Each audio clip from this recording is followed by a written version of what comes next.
জন্য ধন্য। এই বাংলার জমিনে কোন বাটপার, কোন জালেম আগামীতে কোন রকম তারা সুযোগ পাবে না, যদি তৌহিদি জনতা ঐক্যবদ্ধ ভূমিকা পালন করতে পারে।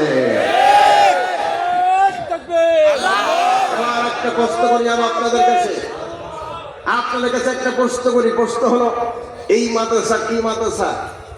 কওমি মাদ্রাসা। সবাই বলুন কি? কওমি মানে হলো, কওম মানে হলো এলাকা, গ্রাম, পাড়া, মহল্লা, সবার মাদ্রাসা। এই মাদ্রাসার সরকার অনুদান দেয় তো? কি কর দেয়? বছরে কয়েক কোটি টাকা দেয় সরকার? বর্তমান অন্তর্বর্তীকালীন সরকার এসেছে, তারাও দিচ্ছে? হ্যাঁ, দেয়। কিন্তু ভাইরা, এই বাংলাদেশে জাতির কওমি মাদ্রাসাগুলি নিঃশেষ হয়ে যায়। সেই জন্য জগদ্দল পাথররা যে কাজ করেছিল এই কওমি মাদ্রাসা বন্ধ করার জন্য, চামড়ার দাম এত পরিমাণে কমা দিয়েছিল, একটা গরুর মূল্য 5 লক্ষ টাকা, কিন্তু চামড়ার দাম মাত্র 150 টাকা। কথা বলে আমি নিজের সাথে, কারণ আমি নিজে তো কওমি মাদ্রাসা করছি, আমি জানি। বাধ্যতামূলক কোরবানির চামড়া আদায় করতে যেতে হতো। কোরবানির চামড়া আদায় করতে গিয়েছে, যখন শুনেছে যে এত বিশাল একটা গরু 5 লক্ষ টাকা দাম, কিন্তু গরুর চামড়া 150 টাকা দাম, ও 5-6 জনে বহন করে মাদ্রাসা বন্ধ নিয়ে আসতে তাদের আলু ভর্তা হয়ে যাবে, ফেলে দিয়েছে। এমন ষড়যন্ত্র করেছে, ষড়যন্ত্র করে বাংলার জমিনে মাদ্রাসাগুলি, বাংলার জমিনে ইসলামের আলো নিভাবার জন্য একের পর এক ওরা ষড়যন্ত্র করেছে। কাজেই বিশ্বনবীর পক্ষ থেকে, আল্লাহর পক্ষ থেকে আনিত দ্বীন নির্বাপিত করার জন্য আবু জাহেল, উতবা, সাইবা, ওয়ালিদ বিন মুগিরা হাজার চেষ্টা করে যেমন ব্যর্থ হয়েছে, জগদ্দল পাথররা মাদ্রাসা বন্ধ করতে গিয়ে, ইসলামের আলো নিভাতে গিয়ে নিজেরাই নিভে গেছে। এবার আমি আপনাদের কাছে প্রশ্ন করি, এই এলাকায় মসজিদ আছে কিনা? আরো আসতে বলে মসজিদ আছে কিনা? আমাদের বাংলাদেশে 560টি মডেল মসজিদ। এই 60টি মডেল মসজিদের ইমাম নিয়োগের ব্যাপারে অনেক কথা আমাদের কাছে আছে। কারণ আমি খুলনা শহরে একটা বড় মসজিদে 22 বছর একটানা আমি খতিবের দায়িত্ব পালন করি। আমি জানি, আমার কাছে অনেক তথ্য আছে, আমি তথ্যগুলি আর প্রকাশ করতে চাই না। অনেক কথা বলেছি, আপনাদের রাগের কারণ হয়েছে তা আমি বুঝতে পারছি।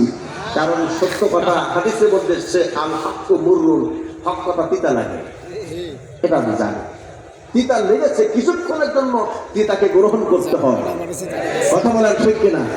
তো 560টি মডেল মসজিদ এই বাংলাদেশের টাকায় তৈরি হয়েছে, আমার একটা তথ্য আমরা সবাই জানতাম। আমি ওই সময় জানতাম যে সত্যি মনে হয় বাংলাদেশের টাকায় তৈরি হয়েছে। আল্লাহর কসম, 36 আগস্ট, 36 জুলাই পরে, অর্থাৎ 5 আগস্টের পরে আমরা তথ্য বের করতে সক্ষম হলাম। বাংলাদেশে 560টি মডেল মসজিদ, এই মসজিদ বাংলাদেশের একটি টাকাও নির্মাণ হয় নাই।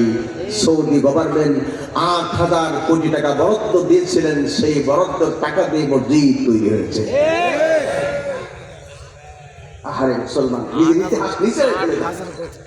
এই মসজিদের মিলাদ থেকে যখন আজান হয় তখন আমাদের কলিজা ছুঁড়ে যায়। কে ওই সোনালে মোড়ে আজানের ধ্বনি, মর্মে মর্মে সেই সুর, বাজুল কি সুমধুর, আকুল হইল প্রাণ, নাচিল ধমনী। ঠিক কিনা? মসজিদ থেকে আজান হয়, কিন্তু সেই মসজিদের ইমাম যদি ঘুষ দিয়ে চাকরি নেয়, মসজিদের মুয়াজ্জিন যদি ঘুষ দিয়ে চাকরি নেয়, মসজিদের খাদেম যদি ঘুষ দিয়ে চাকরি নেয়, তার পিছনে নামাজ তো 100% যায়। বাধ্য করেছে ঘুষ দিয়ে চাকরি নিতে। কি আশ্চর্য ইমাম! আর বাংলাদেশে এমন ইতিহাস, বাইতুল মুকাররমের খতিব পর্যন্ত 36 জুলাই পালিয়ে গেছে। এরপর 1000 জনগোষ্ঠী নিয়ে বাইতুল মুকাররম দখল করার পাইকারা করেও ব্যর্থ হয়েছে। অথচ বাইতুল মুকাররম, আমি নিজে মুয়াজ্জিন যেখানে আজান দেয়, আমি ওখানে দাঁড়িয়ে মুয়াজ্জিন রুমের মধ্যে, যেটা আমি কারি উবাইদুল্লাহ ছাত্র, আমি ওখানে ঢুকে দেখি আজান দেয়, কি মধুর কণ্ঠে বাইতুল মুকাররম থেকে আজান হয়। আশহাদু আল্লা ইলাহা ইল্লাল্লাহ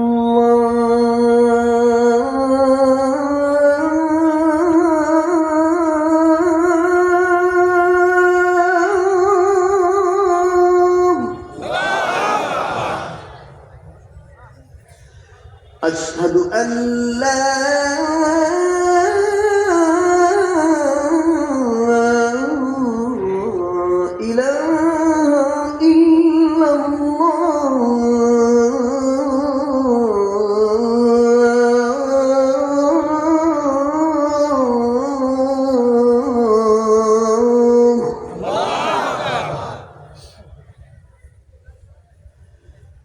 أشهد أن محمدا رسول الله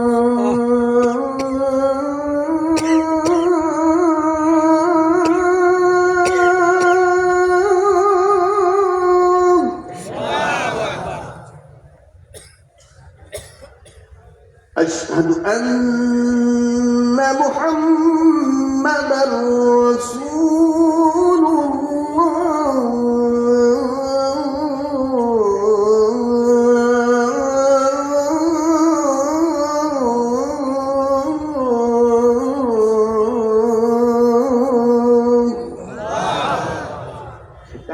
মানুষটা এত কৃপণ ছিল না, এত কৃপণ হয়ে গেলেন কেন?